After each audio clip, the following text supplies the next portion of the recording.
So, Richard, you've talked about how the number is $1 trillion spent since Richard Nixon was president of the United States on eradicating drugs. And yet drug use is, well, there's more drug use than there's ever been. Why has it been such a failure?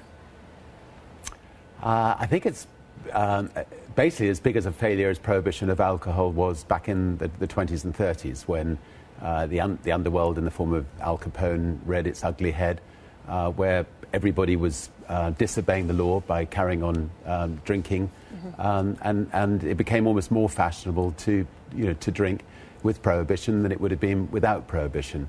And so, over the last 2 years, I've become part of something called the Global Drug Commission. It's got many ex-presidents on it. We've examined all the facts, and the Commission as a whole have said that we believe that drugs should be treated as a health problem and not a criminal problem in the future. And we should not be locking up our children and our brothers and sisters. Well, you have an amazing statistic in the op-ed you wrote for CNN saying that we spend about $30,000 a year to incarcerate an inmate, people who would go to jail for drug use, but we spend an average of under $12,000 per public school student. Yeah, it's terrifying. I mean, there are, I think, 800,000 people who are in prison for smoking marijuana today in America. I mean, an enormous amount of people. It would be, so much better if they were out of prison being useful members of society. And if they've actually got drug problems, which a very small percentage of them would have, if the state could help them get off those drug problems.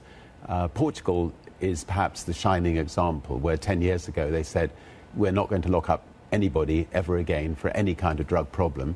Instead, we're going to help people who've got drug problems. And if you'd say take heroin, what they've done is they've arranged people who've got heroin to come and sit with social workers.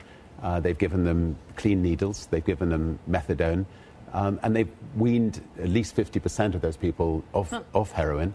The amount of breaking and enterings has dropped by 90%, and the spread of HIV has dropped dramatically. So, there are alternative ways, we just put out a film. We're putting out a film tomorrow. My son's made it, called "Breaking the Taboo," which puts across these alternative different ways.